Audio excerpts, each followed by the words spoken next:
at sa kanyang uh, biyaya na pinagkaloob po sa atin ngayong gabing ito. And of course, hahandugan tayo sa ating pagbibigay pasalamat sa ating Panginoon sa pamagitan ng pag-awit ay hahandugan tayo ng ating yun, nasunod.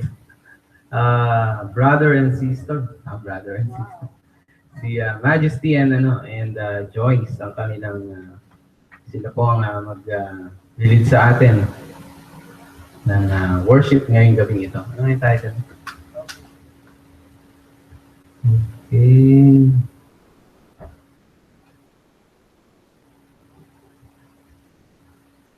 Isang lang, this is my desire. Okay.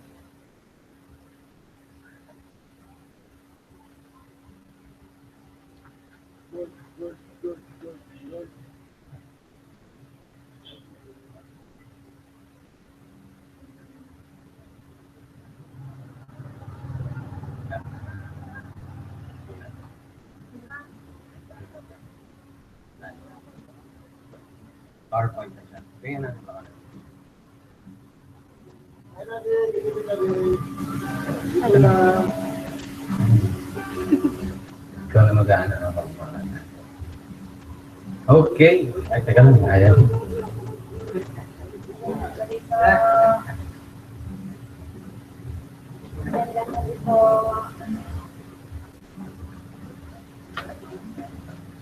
Hello po. Good evening po. Okay, let's sing worship to our Lord. Okay na. Let's do.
You are worthy of all praise, and my heart will sing how great is our God.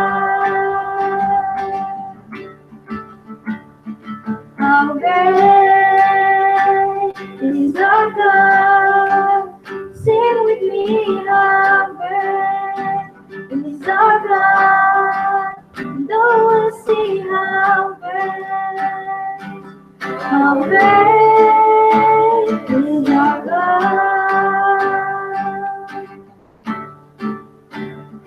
How great is our God.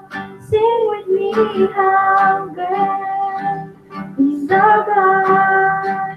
And oh, we'll see how great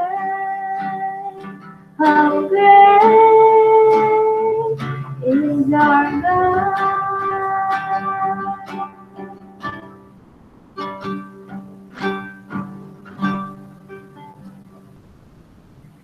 Thank you. Praise God. Dalangin po tayo. Maraming salamat po, Panginoon, sa oras na ito na pinitalog niyo po sa amin upang muli po kaming manambahan at mag-aaral ng iyong salita. Gabayan niyo nga po kami pagkalooban ng katalinuhan na bumula sa inyo. Hindi po ang mamuna sa amin pag-aaral, Panginoon. Ikaw rin po ang gagabay sa amin tigapagsalita. Pangalan ni Jesus.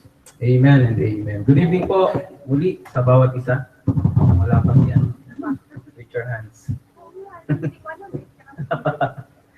At muli ay sama-sama ulit tayo para magpasalamat sa Panginoon at habang inaantay po natin ang ating preacher ngayong gabing ito, pansinin muna natin ang ating memory verse. Yan.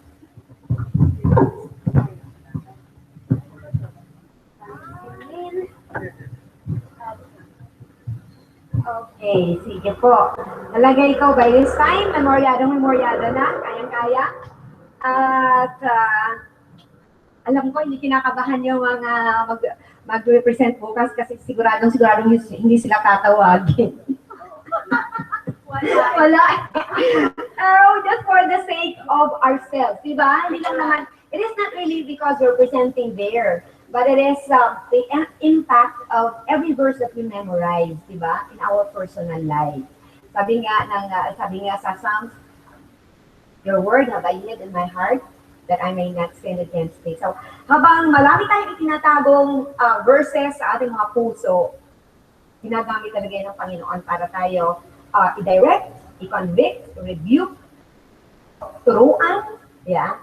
Kaya, yan, kahit na, no pressure, but our pressure is our walk with the Lord. Kasi meron kayo mag-humor din. Okay, basadahan natin, Matthew 9:37 to 38. If you have this, it's here in this, oo nga, memorize na talaga. Okay.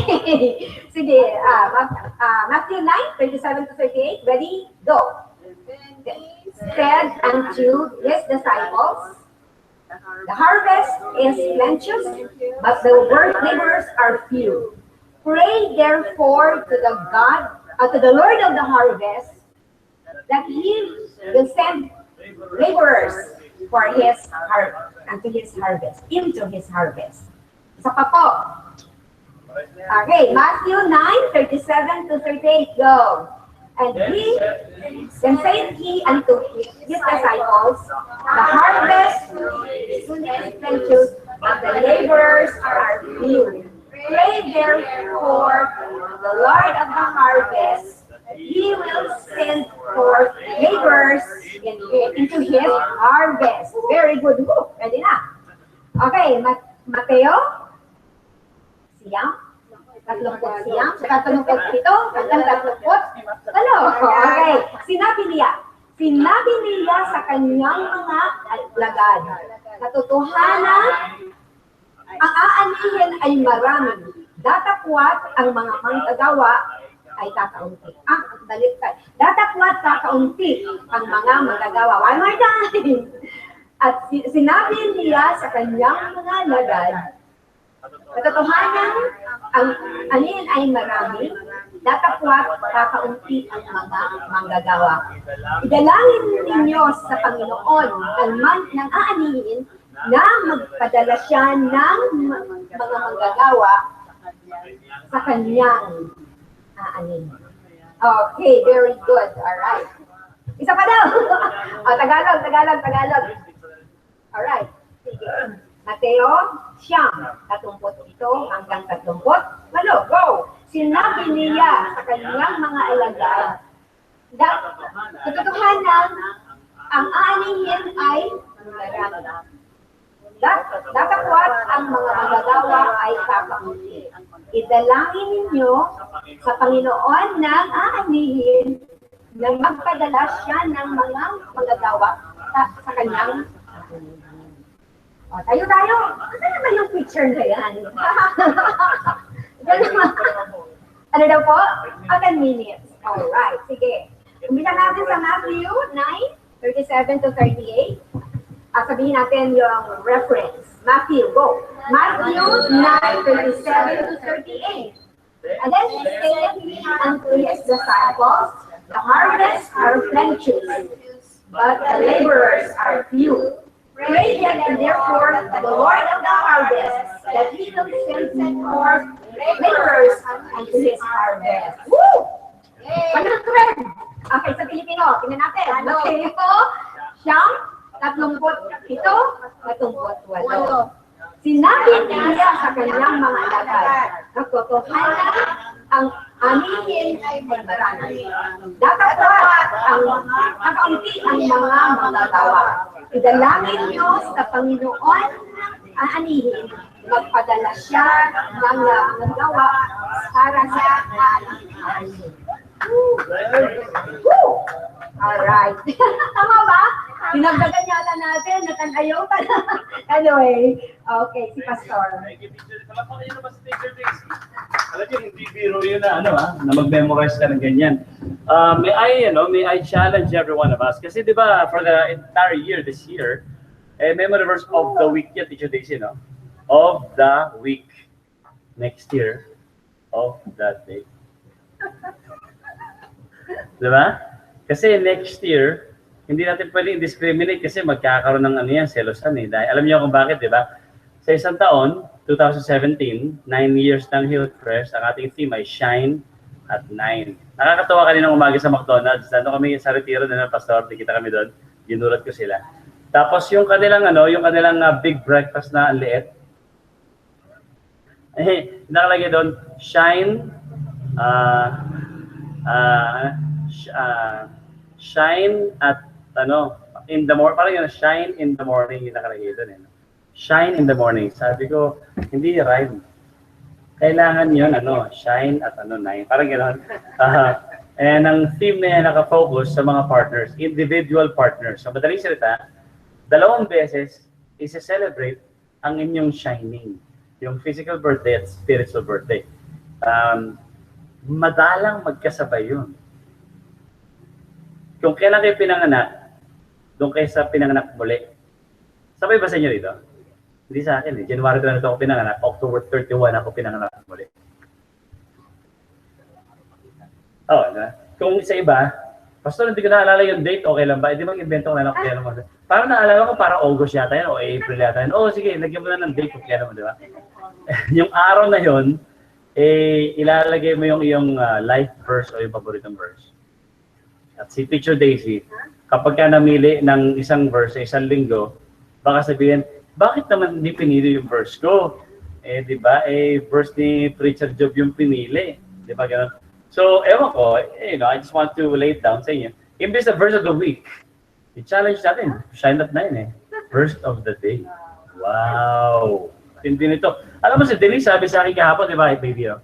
Sabi sa akin kahapon, si Teacher mo si El. Pastor Johnny, hindi. Hindi. Ilang verses yun kahapon? 10 verses. Na-memorize mo? Di ba? Kabisote yun eh. Kabisote yun. Kasi, Yun. Kasi yun, dapat buong grading. Pagka kabisote tawag doon, di ba? Pero sabi naman niya, pagka napaalalahanan siya, madali niyang ma-recall ulit. Di ba, ganyan? So, madali salita, 10 verses. Di ba? Ngayon, on the delivery of that, the following Sunday, hindi naman siguro lahat tayo mag-memorize ng 7 verses na yon, di ba? Para naman maging fair sa lahat, kung aakit yung tao doon sa unahan. Kung sino yung nakaka-memorize, pwedeng isa-isa. O, di ba? O, sa yung Monday, sa yung Tuesday. Ayan, gano'n, di ba? At ang unang responsibility ang responsible doon, yung merong birthday. Eh, kasi, yun ang kaya dapat, ang memory verse of life verse niyo maikli lang. Ano mga maikling verse? Jesus Yeah. John 11:35 kagad no? Jesus, ha? Ano pa? Psalm 100 verse 1. Make a joyful noise unto the Lord. Tapos na. O, ayos na. Ano pa mga verse na alam nyo maikli lang? 1:1 in the beginning. Mga paborito natin ng bata tayo, di ba? O, ano pa? John 3:16. O, given na yan. Kaya mag-isip lang kayo ng verse na gusto nyo. Psalm 23:1. The Lord is my shepherd. O, tapos na. Di ba, gano'n? So, parang susi na rin yan para makalusot. Maka-memorize tayo, hindi makalusot. At the same time, medyo mag-shine tayo next year. Di ba? Mamalos, ano yung life verse? Yan. Huwag mo na habaan. Ano. Biglaan lang. Okay ka. Ano? Apocalypse. Oh, yan ha. Oh, Jeremiah 33:3. Ikaw, ngayon. Call unto me, and I will answer thee, and I will... Ayun, Tagalog. O, sige. Oh. Papaunawa ko sa iyo ang mga bagay na hindi mo nalalaman. O yan, di ba? Tagalog yun. Pwede.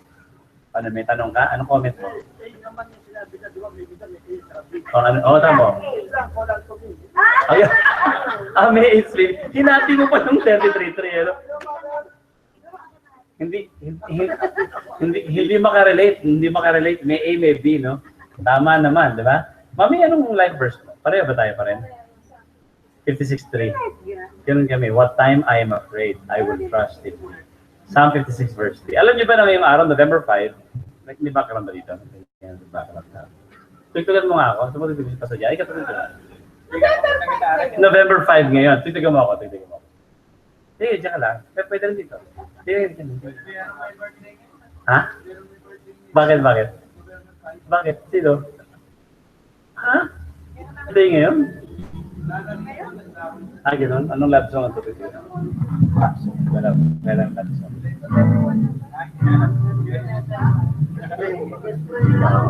Bakang na ka.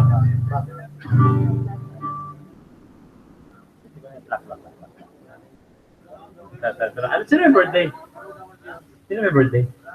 Wala na. Wala na birthday.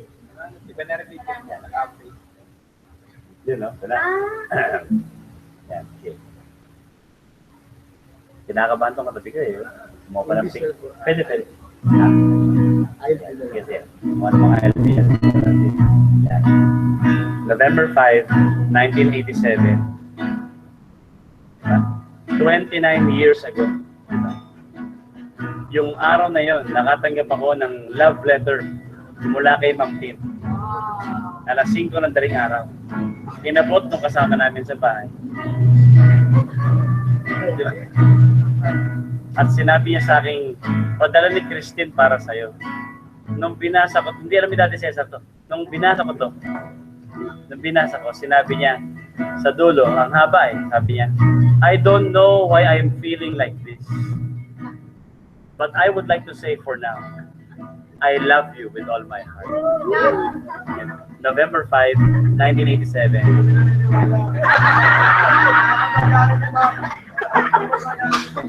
Ganon? 29 years ago. Diba? Kita nyo? Doon niya ako sinagot ngayong araw na to. Yan. Diba? Okay na. Palapakin niyo naman, Majesty. Diba? Galing. Alam mo naman naman, Majesty. Matindi yan eh. Ang naniniwala ka na, hindi pa rin. Hindi ka pa rin naniniwala. Okay. 1980. Is it 29 years ago na yun, Mama Malus, ano? 29 years. Next year, 30 years na yun, di ba? Napaka-special. Doon ako sinagot ni Ma'am Tin na kanyang matamis na oo. At nung simula noon ay hindi na kami naghiwalay muli. Ganon, ano? Talaga nga naman. Isipin mo, ako yung 44 years old lang ngayon. minus 29. Lumalabas yan parang 14 years. Tama ba ako? O 15 years. Ha? Cool off kami. Kung nag-cool off pa kami, siguro nag-cool off kami, pero hindi yung cool off na alam mo yun. Parang ano eh, tampungan lang konti. Part of life, di ba? So, in short, 15 years, 15 years old ako nung sinagot ako ni Ma'am. 29 years na kami magkakilala, magkaroon ng relasyon na ganito. So, mas mahaba pa yung panahon na magkarelasyon kami kaysa binuhay ko. Di ba? Ang galing. Hindi makarelate si Daniel. Papili kasi masyado to eh. Pihikan eh, no? Marami nang binigay yung tatay niya sa Vallejo eh. Ito na oh. Ayaw pa rin yata talaga. No? Uy, talaga. Marami ron. Sa Lambak. Marami ron. Ireto mo na. Di ba? Ganon. Ayan. Interesting na yung araw na to at nakakatuwa naman ang mga throwback Thursday. Kasi Thursday, November 5, 1987 is a Thursday, di ba? Throwback. Yung iba kapag nagkaroon ka ng picture, di throwback, throw up. Kasi nakita yung mukha, throw up. Dumuan eh, no? Pero nakakatuwa po dahil alam niyo, yung nakalagay sa bulletin niyo, si Pablo Sverya, hindi consistent sa nakalagay sa FGK. Ito ang consistent na picture ng Hope Christian High School. Hope Christian School. At alam ni Teacher Daisy yun. Kasi doon nag-aral si Hans. Diba? Ito ganito. Ang nakalagay may logo dyan eh. Nahalata ko na ito kaninang umaga para mali yung pagkakagawa ko sino magawa ng bulletin sa linggo. Ito ang original. Tama si alam ni Teacher Daisy. Oh. Ito yung pagka may mga ichik dito maintindihan. 19-something. Kasi sinabi rito, ano sinabi sa FBK na dyan? Ang sinabi dito ay bago pa bago pa yung parang Japanese war or something like that. Bibigyan ko babasa, Debbie, please pakibasa. Yan. Para lang, kuha naman ako kasi ginagawa. Okay na. Basahin ito English at Tagalog para makita ninyo kung anong background ng Hope. Originally named Chanan, Hope Christian High School was established after liberation from Japanese occupation through the approval of Pastor Silas Wong and the elders of United Chinese Evangelical Church of the Philippines. It seeks to inspire her reflective learning community to acknowledge God's love, obey God's law, develop the self, and contribute to society. Ang Hope Christian High School na unang pinangalan ng Chanan ay naitatag pagkatapos ng liberasyon sa pananakop Second World War siguro? Pananakop ng mga Hapones ng lagdaan ni Pastor Silas Wong at mga nakatatanda sa United Chinese Evangelical Church of the Philippines. Nilalayo nito na maengganyo ang mga mag-aaral na kilalanin ang pag-ibig ng Diyos, pagsunod sa utos ng Diyos, mapaunlad ang sarili, at makapag-ambag sa paglago ng lipunan. Sa panahon ng kagipitan, maaalala mo bang maglingkod sa nakararaming nagdarako upang maipakilala ang pag-ibig ng Kristo sa matulungan silang maiangat at matulungan silang maiangat sa kanilang kalagayan? Galing, ano? Thank you, Debbie. Palakpakan si Debbie. Nice. Diba, no? Hindi ko alam kung na year. Ma'am eh. 19 na yan. Alam mo ba? Nagturo ka ba? Nagturo kayo dito, di ba? Nagturo ba kayo dito? Hindi naman. One week na. Ano yung sabihin nun? One week na. Ano kayo? Pero when, wala na. Hindi. At tapos, Hindi na kayong TF nyo? tapos ayaw na talaga nila, sabi nila ayaw overqualified. Oo, di ba sabi ko sa iyo, yung talaga yun eh. Yun talaga yun. Oh, sir. Alam palagay ko natasok sila sa background ko kasi aktivita ako noong college ako. Are we talking 70s or 80s na?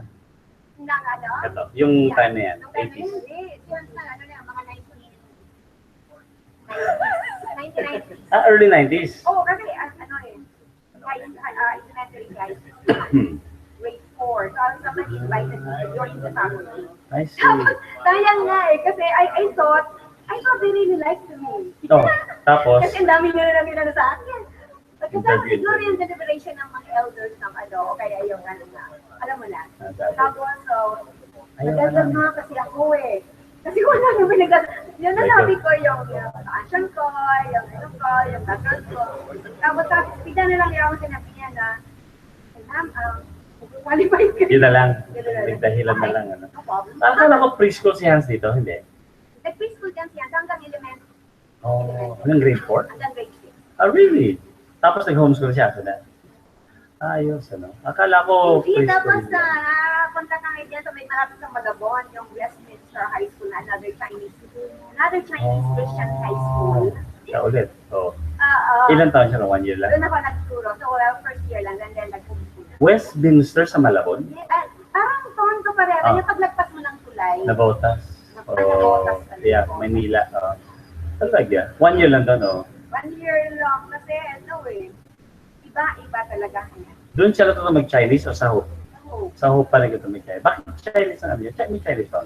Si Mark kasi, may may background. Okay. Actually, si Mark is, Bicol Chinese. parang ang ano nila talaga, Bicol Chinese. yung isang general power of the revolution ng 1898, Okay. parang nandun yan sa, parang great grandfather niya yung. Ah, talaga? Oo, so dahil parang, ano mo na, parang gusto mong trace yung roots. Yeah, yeah. At ang pangarap talaga ni Mark na magkaroon ng Chinese mga orientation. Yung anak ninyo? Okay, Pero si Hilal, hindi nakaranas ng ganyan.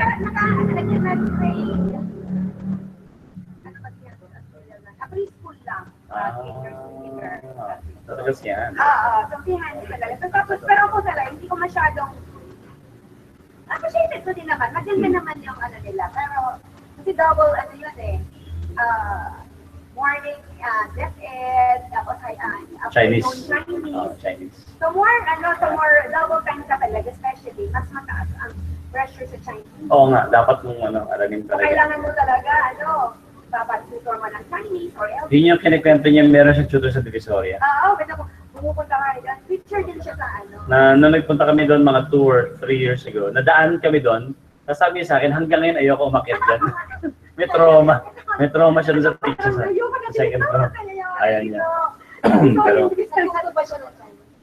Pero, early grade. Ang marap lang nga kasi. Kaya hindi ako masyadong nanin-alon kasi kailangan nagsasasalit, may kausap ng Chinese. Oo, nagiginig It becomes very theoretical. kayo, hindi naman kayo ganun. Hindi lang kumain. Wala talaga si Mark. Apply. Ano lang si Mark, kasi nagtrabaho siya sa bangko, ang daming mga kliyente Chinese. Natry siya na magsalita. Isa-isa. Kung may patchoy. Kung may patchoy, Wala naman sa Chinese. mga yan, mga whatever. So, mga cliche lang. Ganun lang. Marami Hindi din siyang pwede. alam na Kaya hindi mag-short pa talaga. conversation. So ako, hindi ko ma-appreciate yung parroting style ng pagtuturo.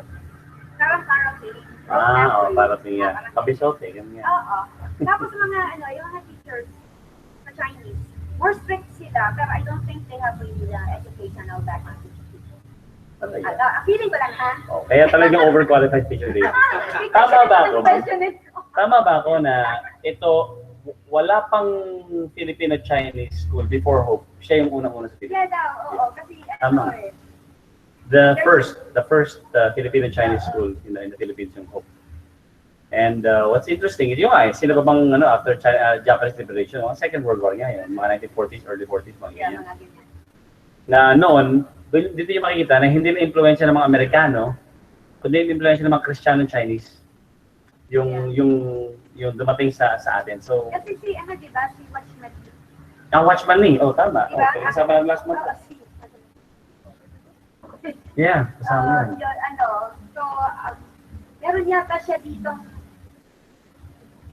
kapatid ba? Opo, Na may opo. pumunta dito sa- Si Watchman Nee, pati si Sino yun? Si Witness. Witness Nee. Nee. Tama. Watchman pati si Witness. Parang pumunta yun dito sa Philippines. Opo. Na hanggang ngayon, meron pa rin Church of Malabon. Doon sila, yun ang printing ng Bible sila. I think yung UECT, Yeah, the Evangelical Church. yun yung Chinese Chinese, version ng parang gano'n. Kumbaga parang ang pinanggalingan talaga nandun eh, no? So, galing. Ito na yun, no? Pinag-usapan na namin yung buhay mo. We are already talking about, you know, that's the advantage and disadvantage if you're not a Hilton. If you're not a Hilton, you will be talked about. So, alam na namin, Hans, yung ano mo, yung mga sikreto mo. Next to your mom. Hindi, nalaman lang namin na hanggang grade 4 ka pala nasa Hope. Grade 6. At nasa Hope. At nagkaroon ka ng girlfriend.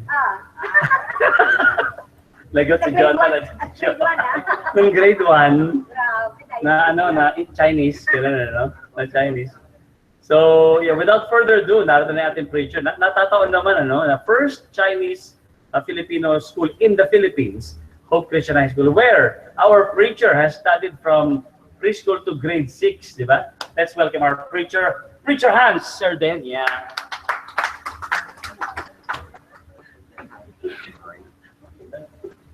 Hi guys. Sige. Dito kami dito. Siyempre. Hi, good evening po. Sorry I'm late. Nagsundo pa ako. Alright. So, tapos na yata. Pray na po tayo and let's close our heads and bow down our eyes. Close down our doors. I still have that. I still have that. All right. Oh, I can see myself. Hi.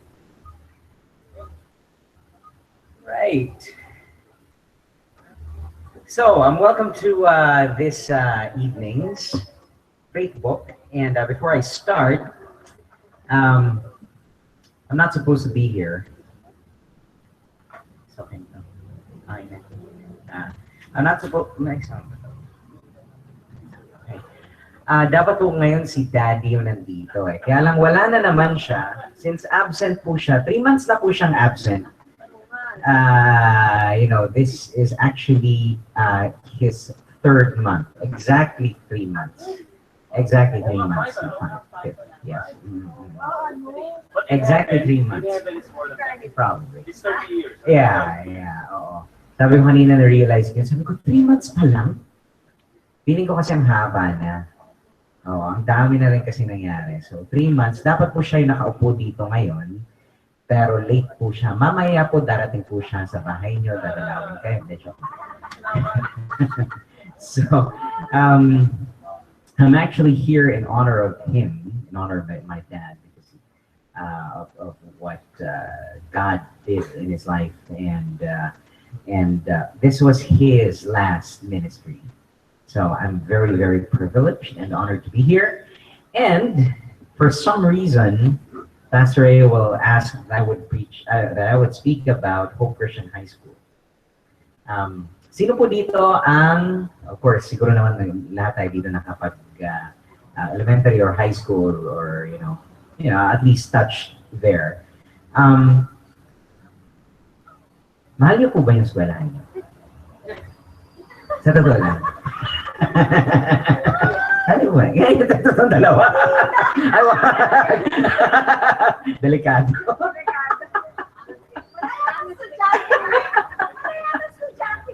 Wala. Oo nga, ako din. Ngayon pala, sabihin ko na po disclaimer, I don't know. Bigla nila-live stream to, no? Pumuntoy na ako ng mga supervisor kung nasusulit. Alright, so, when I was tasked to share about Hope Christian High School, it was kind of like a blast from the past. Of a lot of things that I didn't want to remember, but I was forced to. Kidding aside, Hope Christian High School is, yes, as Pastor Abel said, one of the first Chinese Christian schools in the Philippines. So just to give you a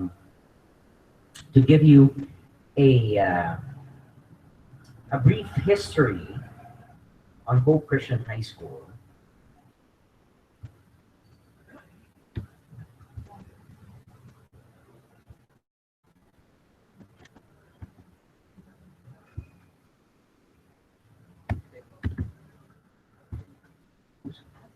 Okay. Ah, yun naman eh. Okay, sige.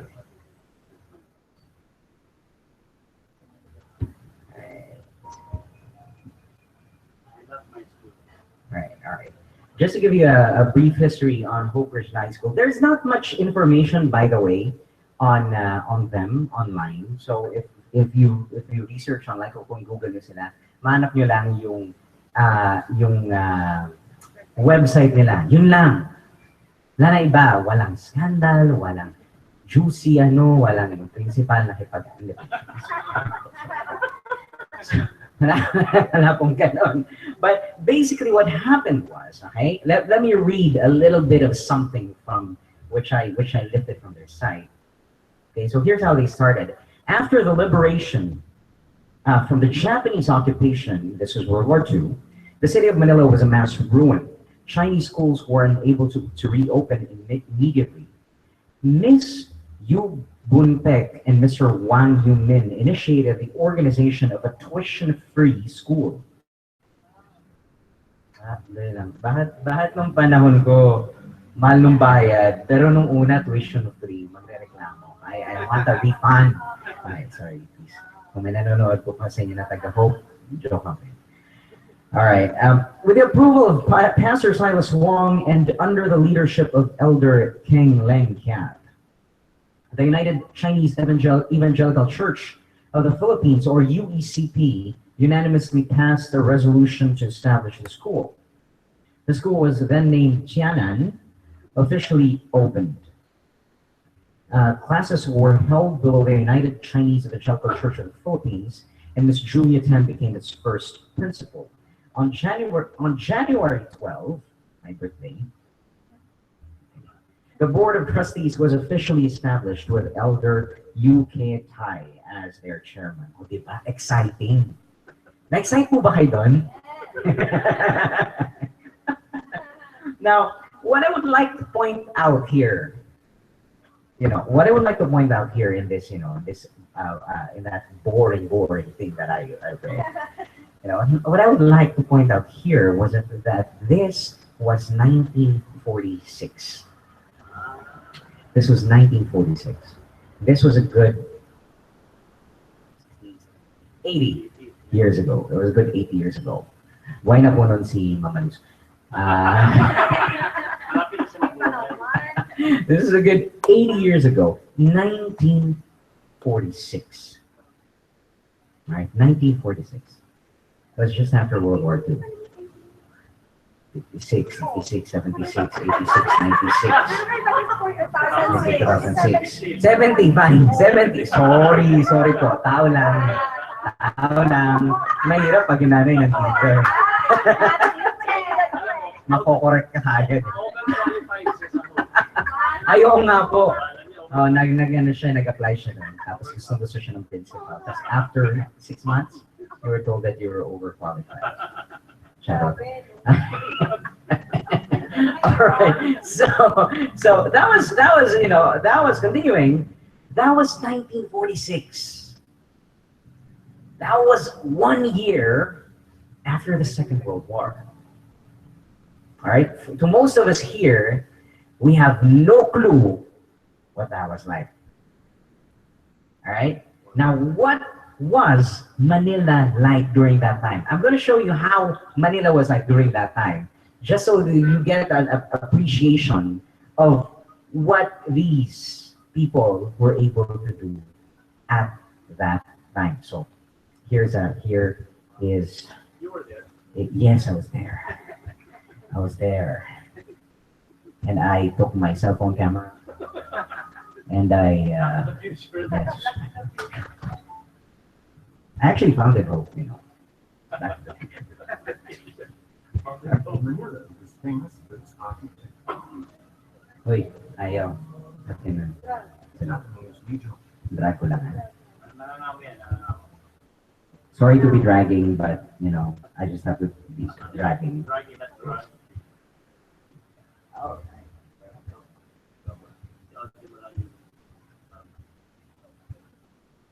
Here we go. Manila was famous for its architectural beauty. The Japanese regional commander had taken a decision to preserve its buildings by not defending. The junior Japanese garrison commander disobeyed orders and refused to withdraw. His 20,000 troops pledged to defend Manila to the death. There now began a ferocious month-long battle to seize the Philippine capital.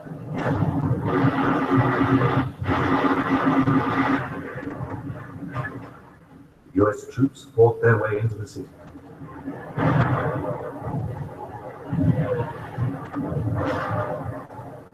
At first, they too tried to preserve the major buildings.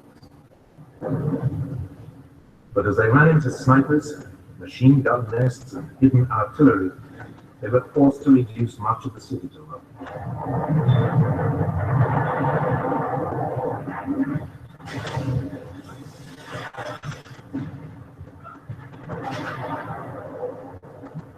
By the end of February, the Japanese defenders had been driven back into the 16th century citadel of Intramuros.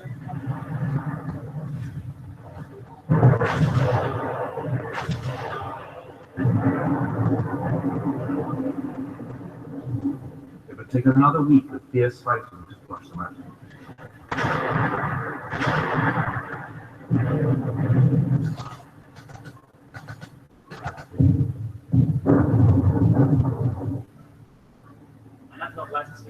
Finally, on April 13th, 1945, US forces mounted an amphibious attack on Manila Bay's last fortification, Fort Drum, a concrete battleship in the harbor.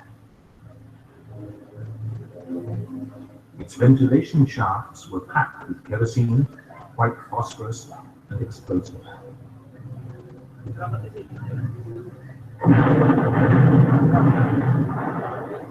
None of the defenders survived.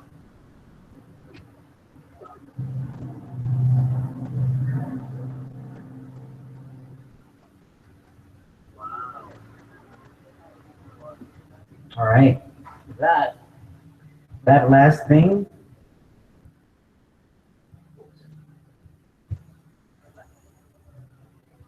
That was actually, that last shot.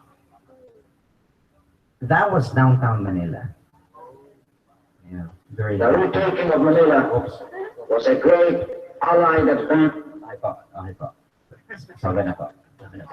I get the point. That was a shot of downtown Manila. 1945. There are a lot of footages of downtown Manila nung time they were trying to overthrow the Japanese. You could see the post office. Mo yung post office nun. Tinira nila yun ng artillery. Wow. Yung City Hall na yun, tinira nila yun. Tuwa ako dito. Sorry po, peace po. Sa mga tinira nila yung pardon a smile on my face, but tinira nila yun lahat. Sira, majority of Manila. Actually, there was an article I read na Manila was the second most heavily destroyed city during World War II, next to Warsaw, Poland. Right? It was really, really destroyed, and it was in ruins. Talagang sirang-sira siya. Right? Tapos, imagine nyo na lang to, in the midst of all that, right? In the midst of all that death and destruction, like there were like bodies everywhere. Right? In the midst of all that, God tells you to build a school.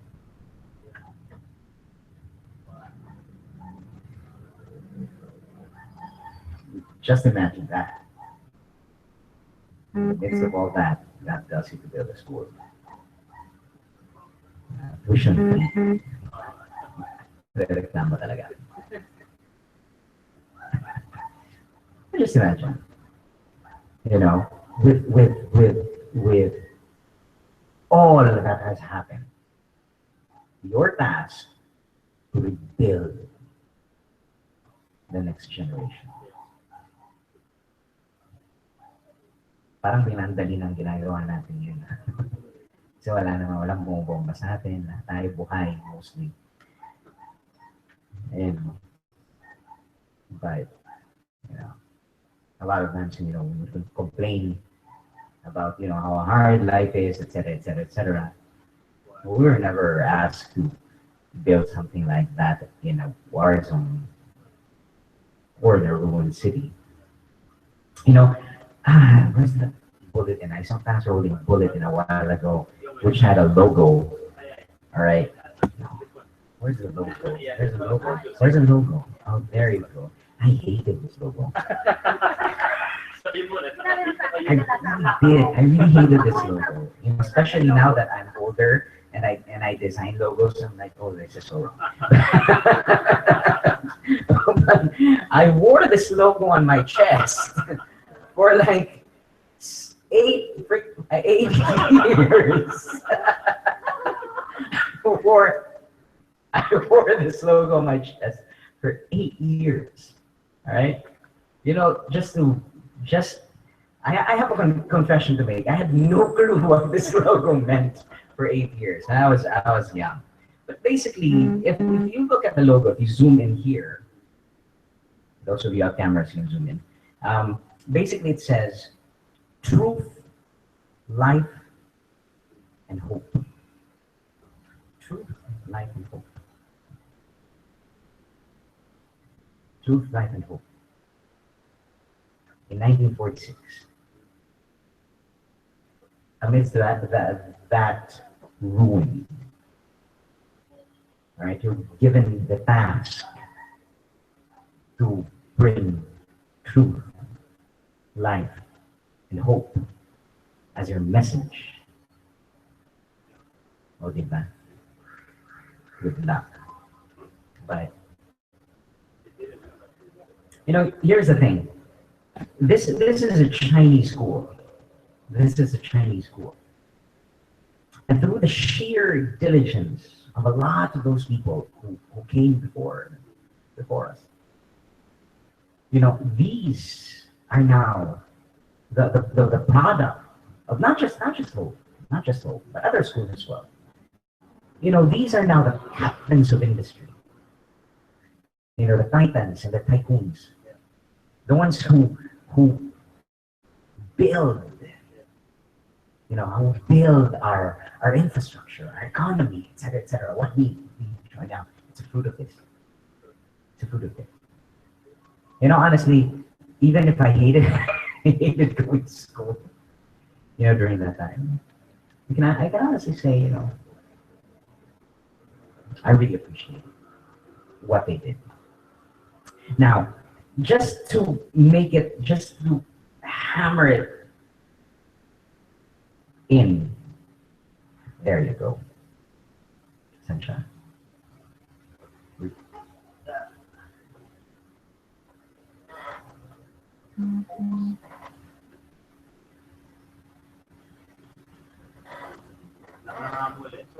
Sorry to be dragging, but I have to be dragging.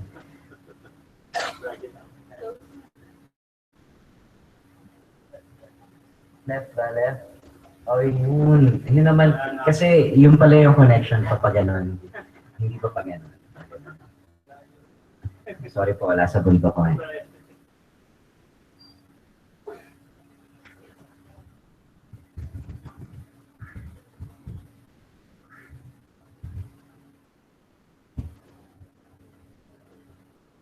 No.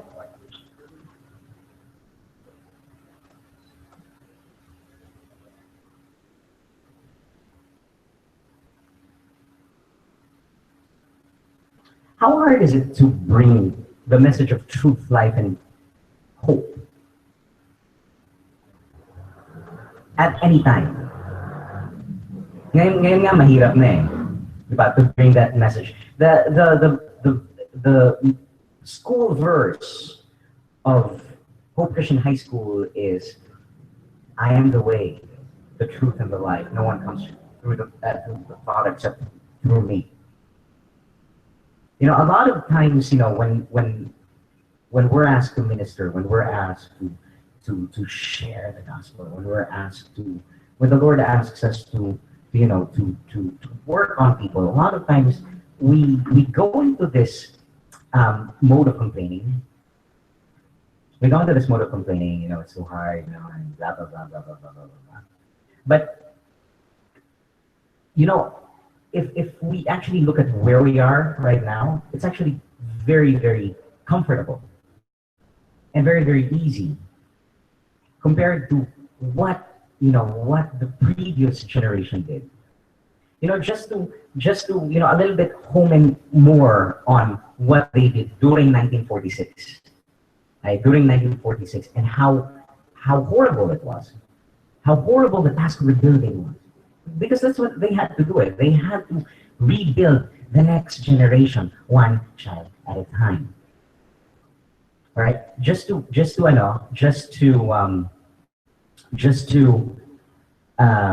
touch up a little bit on how hard it was. Nakita niyo kanina yung images, right? On downtown Manila, right? Now here is the statistic. Bigyan na ako asawa ko kasi ayaw niya itong video na to.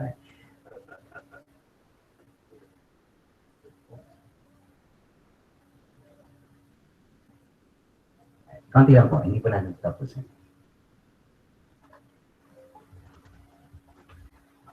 The average lifespan of an American is 80 years.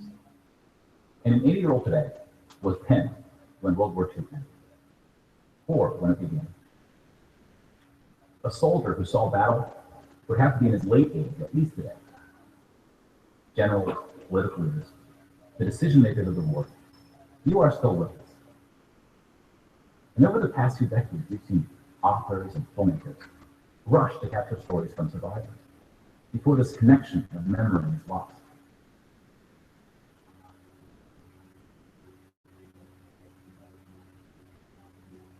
This project is not about individual war stories, and it's not about survivors. We're going to tally up the tens of millions of people whose lives are cut short by the war, and see how these numbers stack up to other wars in history, including trends in recent conflicts.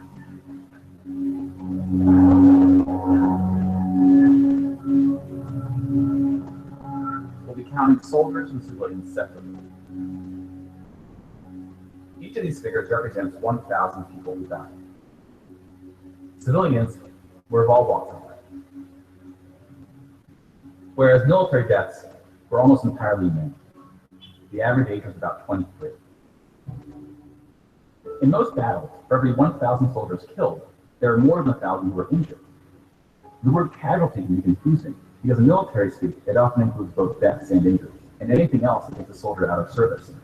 Here, we're just counting the deaths, and we'll begin with American soldiers.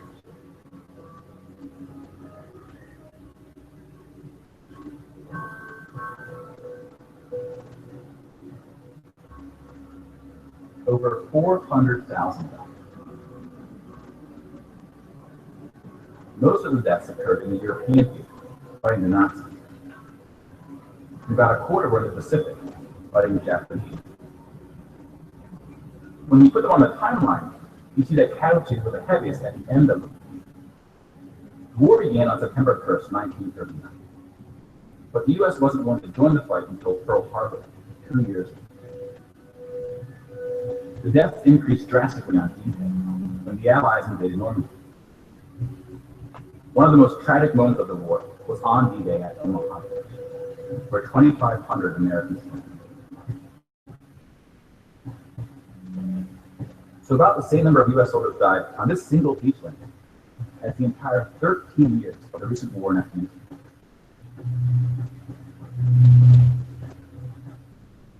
The bloodiest battle in the Pacific was Okinawa, which lasted 82 days, during which 12,500 Americans died.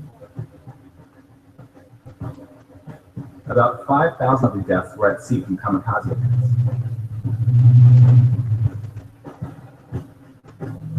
Now let's look at some other countries, starting with Europe.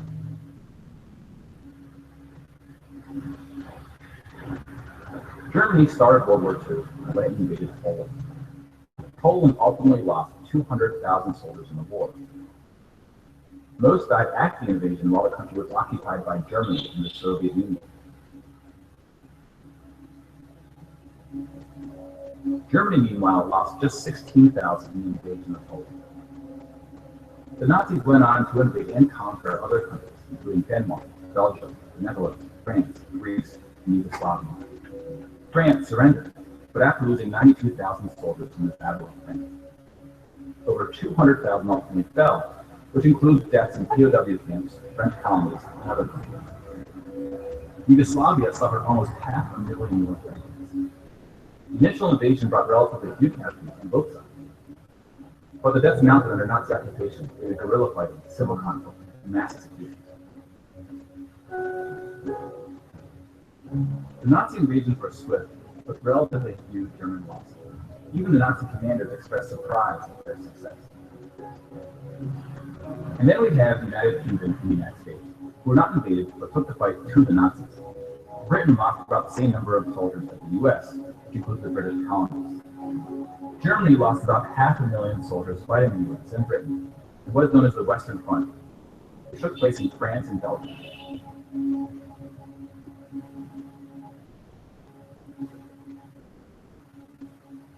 But most Nazi soldiers died in the Eastern Front. Germany's unsuccessful invasion of the Soviet Union. Numbers are staggering. The most famous battle of the Eastern Front, and perhaps the turning point of the European war, was Stalingrad. The German Sixth Army successfully took Stalingrad, but then got surrounded by the Soviets and cut off from food and ammunition. 500,000 Nazis would ultimately die in Stalingrad. Another 100,000 were taken prisoner, of which 6,000 were ever. POWs had a low survival rate throughout World War II, and it was particularly good in the East. Roughly the same number of Germans died in Stalingrad in all the Western Front fighting against France and the UK. And though Stalingrad was a victory for the Soviets, they suffered almost twice as many losses as Germany.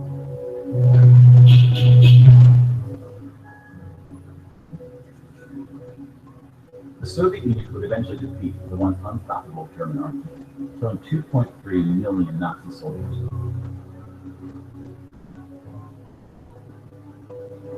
But winning the war came at a cost.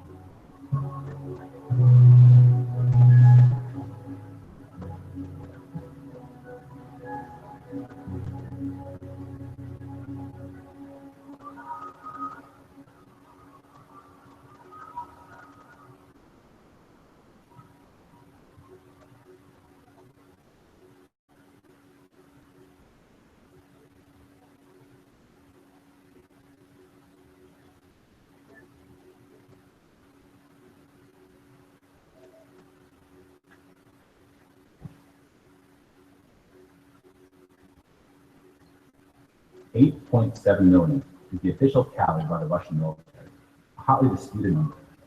Some studies have calculated it as many as 14 million.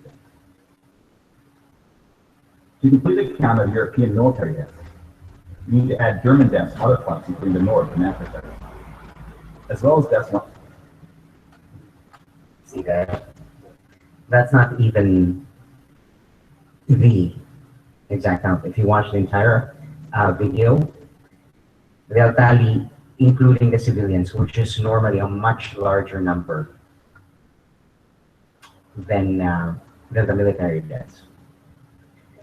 You know, by some estimates, the amount of people who died in World War II was around 70 to 80 million people worldwide. Millions and millions and millions of people whose lives were just cut short, just like that.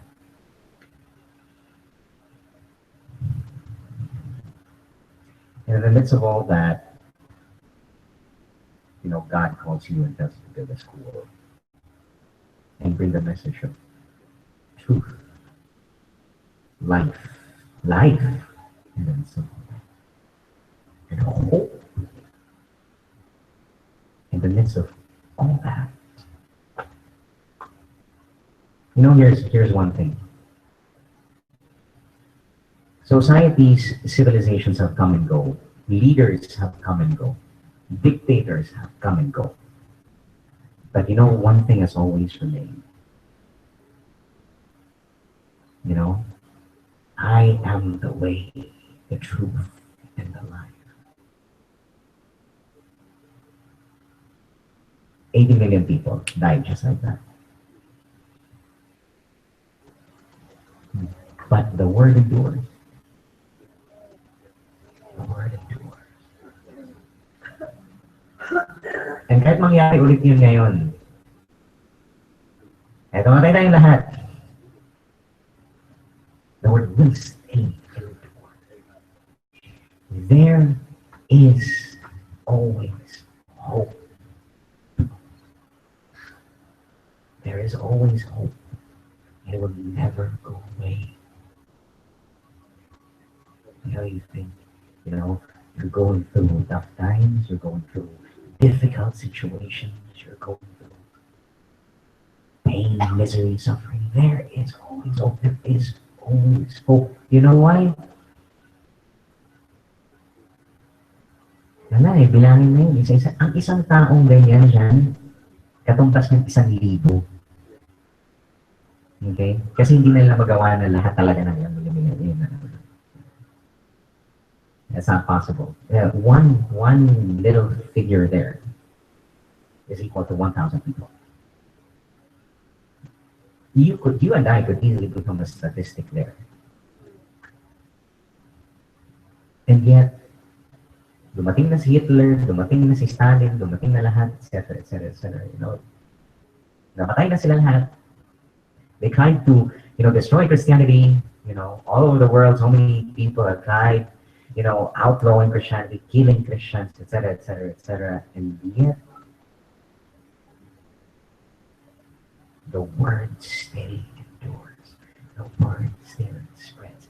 There is still hope, and there is still hope for you and me, no matter how tough the situation is. And if you let Him,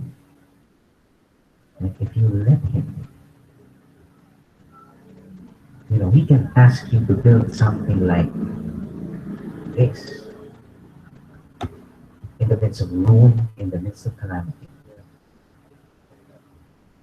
He can do that. He can do great and mighty things that you and I have never, ever imagined. We're living in a time of peace, relative peace. You know, we have a lot of convenience. You know, we have a lot of convenience. Right? That the people who built this never had. Never had. Ang sad naman siguro nun kung tayo na ang dami nating resources and convenience, etc., etc., etc. Hindi natin ito malagpasan. Diba? Sila nun pagkain, hanap nila. Right? Hindi building eh. Hindi building. Paano makakain? Ngayon, bukas, ganyan. Bakit? Wala, sila lahat. Right? And yet they were able to do great things. They were able to build the next generation. Everything we're enjoying right now is because of what they built, because of what they started. Ang sad naman nun kung tayo, diba? Kung tayo reklamo. Sad naman nun. Kasi hindi na lahat. Everything at the touch of our fingertips. And yet, with all this, everything at the touch of our fingertips, there's very little satisfaction, and there's very little things done. Sad. Sad. Kasi baka mamaya sabihin ni Lord, change the world right now. You know, para lang maranasan ito. There is always hope. There's always truth. There's always life. You know, if there's one thing I remember with being a student of hope, there's one thing I really remember. This song. And my mom still knows it. I hated this song. They made us sing this from kindergarten to you know, grade 6. And but you know, as a kid, I could never appreciate the meaning of this song. But now, you know, looking back at this, bigla akong naisip, oh, you know, this is a very real, you know, meaning. It goes like this: I will be true, for there are those who trust me. I will be pure, for there are those who care. I will be strong, for there are those who suffer. I will be brave, for there is much to dare. I will be brave, for there is much to dare. I hated that song. I can't believe I just sang that on live streaming, but I did. That isn't it beautiful though? As much as I hated that song as a kid, isn't it beautiful?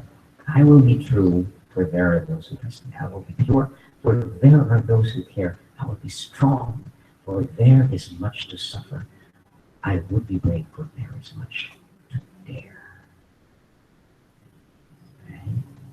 What do you dare to do? With everything that you have. Don't think of everything that you don't have. Everything that you have. What do you dare to do? What do you dare to do? With the hope, the truth, and the life that's in you. What do you dare to do?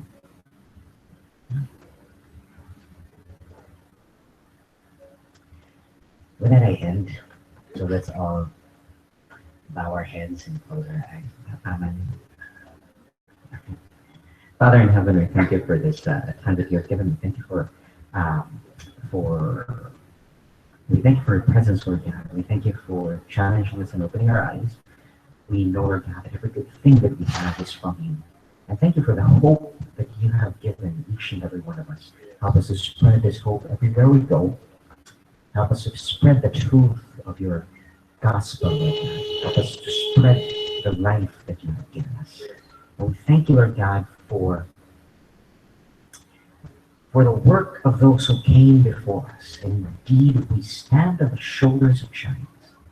And help us, Father God, to match up and even surpass the work of those who came before us, Lord God, for the sake of the next generation, of those who will come after us. And we thank you, Lord God. We pray that you challenge us each and every day to live a life of faith. In Jesus' name. Amen.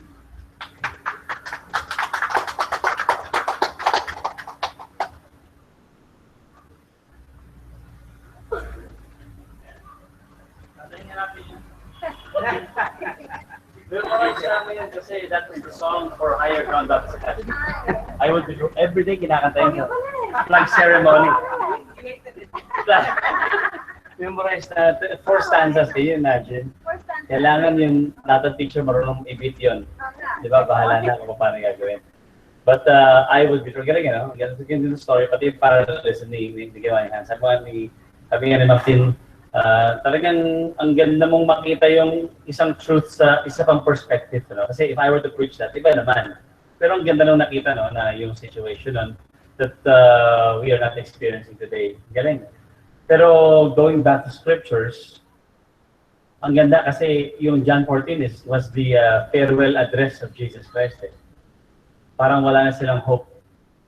Diba? Kaya nga si Thomas, sabi, how can you know the way? Diba sabi ni Thomas? Can you imagine, sabi ni Jesus Christ, hindi ko pa kayo matagal na magkakasama tayo. Di ba? Sinabi pa rin niya yun. But in spite of that, he still left them with the Holy Spirit, of course. Kaya, ang gandang encouragement para sa atin ngayon. Alam mo yun, tama-tama yung sinabi niya. True experience din yun na sabi ni Hans. Wala tayong preacher sa Hillcrest na nag-preach out of theory. Lahat tayo rito naranasan natin yung sinasabi natin.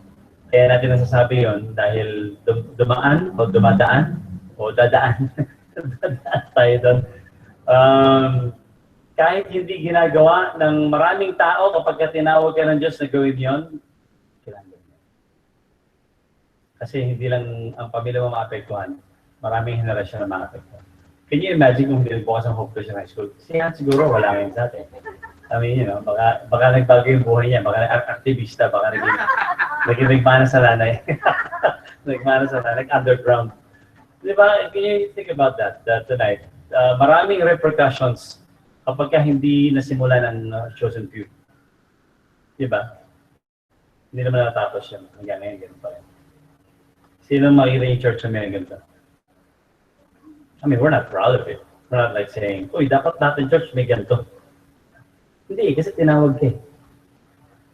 Kanina sabi sa akin ni Jing sa cafe, nung yung tickets kasi na iniwan doon mga 50 yata, eh parang 10 na rin nandun. Sabi ni Jing, basta may bayad ba to?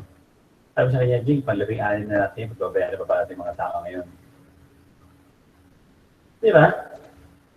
Hindi ka nagiging arrogant na, oh, kami lang yung may Hope Christian School, kami unang-una. Hindi ganun, because you were called to do that, you have to do it. Bawat isa sa atin tinawag,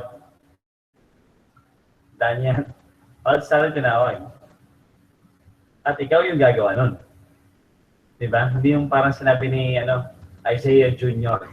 Si Isaiah kasing totoo, here am I sent me. Isaiah Jr., here am I sent him. Ikaw tinawag eh. Kailangan mo siyang panungkapan. So, parang ganito. Diba? Kanina, naglibot kami ng Mamting kasama dati si Cesar. Tapos umikot kami sa barangay. Over 150 tickets yung napamigay ko. Hindi ba hirap imbitahin yung mga tao? Una, alam na nila may pag-ganto. Diba? Nung nakita pa lang ako na nakasot ng t-shirt ng Hillcrest, ang sabi kaya, Pastor, may pakyaw buo ito, kaya ang pupunta dito. Walang humindi. Lahat pupunta. Sabi sa huwag yung wala yung ticket niya kasi meal stuff yan. Diba? You think about this and you think again, ilan yung mga tao na nagkaroon ng impact sa buhay nila, hindi lang yung laban ni Manny Pacquiao kasi why do we care? Manalo matalo siya, may million siya. Sinunod naman siya sa atin, so tutulong pa rin naman yung manalo. Pero the point of the matter is the values that men are learning on a Pacquiao Sunday. Even if they just come to church twice a year. Diba? Last year nga, once lang kasi sabay siya lumabas si Pacquiao last year. Ngayon twice, kasi na April, meron siya April 9, kasi meron ngayon. So, iisipin mo yung mga ganang bagay at iisipin natin na para bang yung ngayon medyo frustration namin nila Preacher Job, nila Jeff, nila Eric Lado. Bakit na bumabalik sa Pacquiao Bible Study Series? Dalawa ito aking ginagawa every other Sunday. Bukas meron naman tayong lesson na pag-uusapan. Bakit hindi sila bumabalik? Alam mo, ang trabaho naman natin, hindi magparami ng tao. Ang trabaho natin, sabi lang yung kailangan sabihin. I am sure, no, isip lang Hope Christian High School, Hope Christian School, hindi pa naman siguro yung ideal, 200 students. Yeah. Di ba? Ang trabaho kasi, gawin mo yung pinagagawa sa'yo ng Lord. Bahala ng Panginoon mag-sustain sa'yo. Kaya hindi man ideal sa isip mo, yung nangyayari sa buhay mo, kahit na sumusunod ka kay Lord, ang utos sa atin ng Panginoon sumunod. Hindi na naman talaga eh. Yun ang kailangan natin gawin. And you'll never know how the Lord speaks into the lives of people. Very important, very, very essential sa buhay natin. Hindi lang sa church. Ang dami nagsabi sa akin, kagabi, magkakasama kami dito Kadis. Kasi ginawa niya yun eh. Meron siyang church-churchan, di ba? Dito. Sa Bulacan ba yun, di ba? Meron siyang church-churchan, bahay nila. Bahay nila. Hindi ko alam kung napapatuloy pa. Pero kasi last year yun, bago kami pag-States. So, nung parang laban ni Pacquiao ng April o May last year, sinabi niya sa akin yun na gusto niya magpalabas ng Pacquiao sa church nila din. So, ginawa nga nila, may gawa nila. Kagabi, sabi niya sa akin na dito, Pastor, sa linggo may Pacquiao nila, magagano kayo sa church. Sabi ko, oo, kayo. Eh, sabi niya, medyo hindi nagtuloy yung church-churchan namin. Kaya church-churchan. Alam mo yun, isa siyang pagkatawag sa atin ng Panginoon na kailangan natin siyang gampanan. Na nalalaman ko slowly but surely, specifically in this ministry. Kasi bukas ito kung bakit. Kasi yung mga umaattend dito, siguro 80% ay tricycle drivers. And most of these tricycle drivers, if not all of them, don't go to church. Kahit Katolik. Wala silang oras doon. Nasawa nila siguro, anak nila, pero sila. Diba? If we stop doing what we're doing, ay para tayong ibang grupo na lang na nagkaroon ng tricycle day once event, tapos na. Hindi siya ministry, hindi siya outreach. Walang follow. Yeah. Minsan nakakapagod yung pinagagawa sa atin ng Panginoon, pero ika ni Hans kanina, gawin mo lang kasi meron namang hope and truth in life. Palagi. Palagi. Kaya ang encouragement sa atin ngayon through our preacher tonight is smile. It confuses people. Keep reading the shirt. Ipagpatuloy mo lang yung ginagawa mo. Kasi yun naman tinawag sa atin. Iba't ibang tawag sa atin ng Panginoon. So tonight, may we be encouraged by that. And tomorrow, mahaba pong araw natin. Kaya masayahan to. Alas 8 pala. Nag-confirm na si Nitoy. Pinakaba pa ako ni Nitoy kaninang hapon. Sabi sa akin, Pastor, hindi ako sigurado bukas maggupit. Kasi hindi pa kami napapaalam. Magpaalam ka. Magpaalam ka. Tinext ko siya kaya habang i-preach yan. So ano, confirm ba tayo bukas? Opo, andyan po kami dalawa, di ba? Tapos si Mike pupunta rin galing. Tatlong barber sa atin bukas. 7:30 in the morning. Bukas. Sabi ko, gusto ko tayo mas maaga para mas marami. Alam niyo, may nagpagipit na babae, hindi na mulit eh. So, kung gusto niyo babae, pwede rin, di ba? Hindi na umulit kasi barber's cut sa nag-i-tune. Tao, di ba? Ano, taas dito, gano'n. So, yan, bukas 7:30 in the morning, yung free haircut. So, invite people na mapunta. Tapos feeling ko mga 10 o'clock, kailangan i-stop natin yung haircut kasi immediately, kailangan makapag-small group tayo. I-print nga na yun, pasyada. Gawin natin lang yung scratch natin sa likod para ma-print lang to. Yung lesson bukas na pinrepare ni Eric, tapos yung kanyang testimony tungkol kay Encounter Nyo with Manny Pacquiao, narito rin. Bukas natin pag-uusapan. Small group kagad yun, i-preach si Eric. We want to give him time to preach tomorrow. Kasi first time yung preach bukas. Kaya very exciting. And hopefully, 11 o'clock, tapos na tayo kasi si Donaire, manggay naglalaban. Ano pa feeling mo? Ano pala pala? Ganun ba? Bakit? Oo. Pala si Donaire. Jesse ba Magdaleno? Okay, Vargas. Jesse Vargas to Jesse Magdaleno. Magdaleno yung no, apelido. Kaya siguro excited mga tao, talaga Magdaleno kay Jesse Magdaleno. Kundi si Donaire, inito ng ulo no? Oo. Pikon eh. Kaya basig-basig na yung mukha, babalan pa rin. So sinabi ko sa mga tao kanina na hindi lang po Pacquiao ang papanood natin, pati Donaire. First time mangyayari to in the 16th time that we've been doing this. Usually sinasabi ng mga tao na panood natin yung mga undercard. Kaya sabi naman namin, di ba, Pinoy, di ba? Ba't na papanoorin? So, mas maganda mag-preach lang tayo. Bukas, Pinoy parehong champion. Kaya magandang magsimula. So, ang feeling ko, 11 o'clock yan. Kaya, yung mamonitor na sa Johnny yan, kailangan between 10 to 11 lang.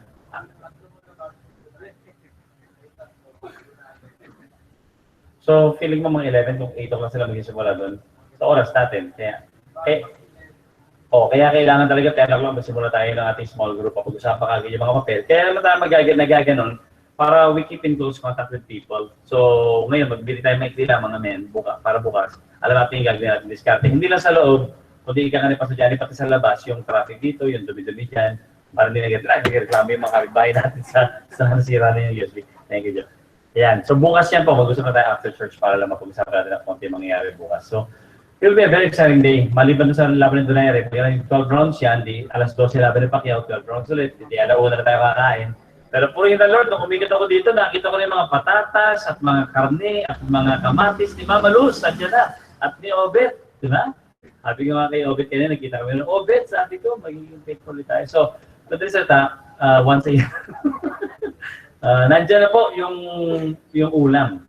Yung kanin lang wala pa no? Yung bigas, di tayo bibili. Bukas tayo siguro. Basta may ulam, okay na. May ulam, okay na.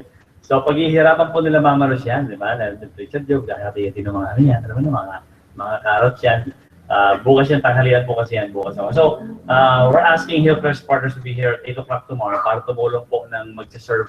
Kasi 400 na styrofoam yan para lang tumulong mag-serve sa atin. Purihin lang Lord sa mga nag-support ulit sa outreach na ito na para makompleto naman, di ba? Nagpalibre ka na nga ng gupit, nagpalibre ka ng Pacquiao Donaire. Magpalibre ka ng tanghalian, ako naman, di ba? Para ka namang killjoy, di ba? Para manalo, may tanghalian na we can celebrate. So, bukas po yan. After nyan, tomorrow afternoon, we will be, at least our family will be, if you want to join us tomorrow, ay Lord's Supper po sa Malabon. 4 o'clock ang simula, mas maaga sila yun. So, 3 o'clock alis tayo bukas to go to Malabon to Lord's Supper. Kung we preach, si Ma'am Pin kakanta bukas, Kaya alas 4 hanggang alas 6 lang yun. Kasi after 6 o'clock, babalik dito dahil tomorrow night, first Sunday in November, as I promised, first Sunday night Bible school. So tomorrow night yan. At medyo napadala ko kayo individually, mga naalala ko lang, ng invitation para bukas ng gabi na ang ating pag-uusapan ng Sunday nights ay iba sa Sunday morning. Yung Sunday morning kasi partner, 2 buwan yun, October buong buwan hanggang November buong buwan, hanggang November 27. Partner, pinag-usapan natin. Yung Sunday night bukas, yung the battle between evangelism and discipleship. Is there a difference? Very interesting. Gusto kong makita ninyo yung perspective ko dun sa bagay na yan. 4 na linggo lang yan, November 6, 13, 20, 27 lang yan ng gabi. Pagdating ng December, iba na naman yung topic natin. Ng Sunday night. Okay. So 7 o'clock po yan to 8:30 tomorrow night. And may tuition fee na 150 para makaipon tayo ng konti sa mga materials na pinamimigay. So that will be tomorrow night. If you don't have 150 tomorrow night, the next week na lang or something. Basta buong buwan naman ng November yan. Yan yung pinag-usapan. Very interesting. We will not do it in this setting. We will do it inside para mas excluded na konti. Very, kanina dinidiscuss ko kay Ma'am Tin, pinag-practice ko sa kanya yung first discussions ko. At sabi nga ni Ma'am Tin sa akin, ngayon lang niya nakikita yung ganong klase ng perspective. Napaka-interesante ang gusto kong dalhin sa atin. And that's what I have been practicing even before Hillcrest. Hindi tayo lumalayo sa katotohanan. There's only one way to life sa Jesus Christ. Pero the method of doing that by discipleship and evangelism, ayoko magsimula kasi mag-meeting pa tayo. So bukas ng gabi po yan, 7 to 8:30. And the entire week, next week will be a great first week of November. Marami tayong mga outreaches, maraming very excited na mangyayari, hindi lang po sa Hillcrest 1. Sa 2, sa 3, si Pastor Del, as of now, 8 o'clock, bumabiyahe na pa uwi, yan ang Isabela. So hopefully sabi niya sa akin, dire-diretso na raw siya rito, medyo hilo yun, bukas ng umaga. Kung darating siya mga 6 o'clock ng umaga rito, 7 o'clock. Pag-brand si Alex Baxter, also leaving tonight. 8 o'clock din yata siya alis nun Dahil ganun, di ba? So yun naman, mas mahaba. Kasi galing sa Tugigaraw.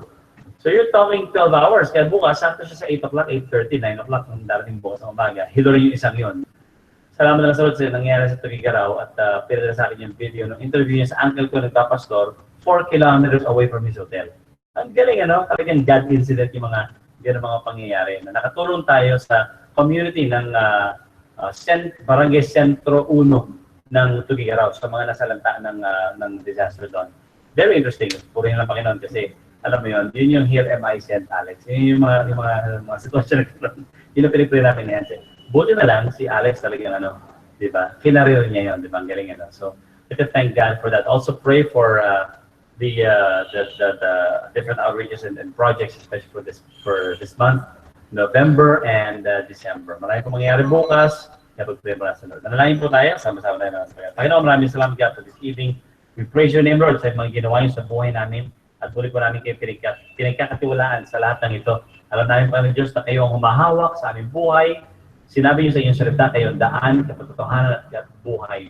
Dalangin ko, Panginoon Diyos, na makita po namin ang liwanag na ito sa kada yugto ng buhay namin. Kahit malungkot, kahit hindi maliwanag, makita namin na kayo ang daan, kapatotohanan at buhay. Ano man po kami dinarating ngayong gabi, hindi na sa mga nasa Hillcrest, kundi sa mga kapitbahay namin na nakakarinig ng salitang ito. Merong paraan ng Diyos sa buhay mo. Meron siyang pinagdadalhan sa iyo. Kaya ka nasa sitwasyon na yan. At kailangan lang maniwala at manampalataya sa plano ng Diyos. Ganoon sa mga nanonood sa Facebook Live at ganoon din Panginoon Diyos sa YouTube. Maraming salamat sa opportunity sa mga barangay captain namin, Annabel Curacho, na makakapili namin bukas para bumati sa amin. Let's Sing Sean, Federico Jong, na nakusap ko rin dyan, napupunta rin si Kapitan Jong, si Kapitan Jolly Santos ng Rodriguez. Maraming salamat Panginoon sa mga tanod nila, mga barangay officials na makakasama namin muli bukas. Maraming salamat Panginoon Diyos sa aming community na ito ng Secretariat Teachers Village, Panginoon Diyos, sa inyong kabutihan sa amin. Niligay niyo kami sa lugar nito for a reason.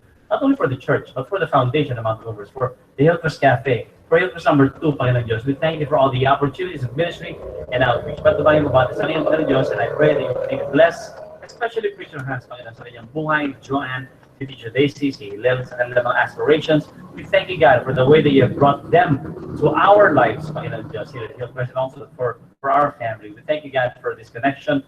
Thank you, God, for this partnership. We thank you, Lord, and praise your name dahil alam ko na palagi kayo merong dahilan kung bakit dinadala nyo kami sa katulad nga ng mga situation ng hope na tila baga war zone. Pero ginagawa silang catalyst to change. And we thank you, God, that you are choosing people to continue to complete the task of the job you want them to fulfill. We thank God for each and every partner here at Hillcrest. Pagpalain mo bati sa, iyan na yung mga tawa namin sa kinabukasan, lalo si Mama Luz, si Obet, si lahat ng mga mag-prepare na aming pagkain para bukas. At sa lahat ng aming mag-gupit, Panginoon Diyos, sa aming live stream, sa pay-per-view. Maraming salamat kay Pastor Johnny, maraming salamat for all the blessings of ministry once again, and we commit to you these things, Panginoon Diyos. Just believing that you have a reason, Panginoon, sa mga ginagawa namin. We thank you for all the blessings once again. In Jesus' name we pray. Amen and amen and amen. Yan na gabi po sa inyong lahat. Sabi yung atin.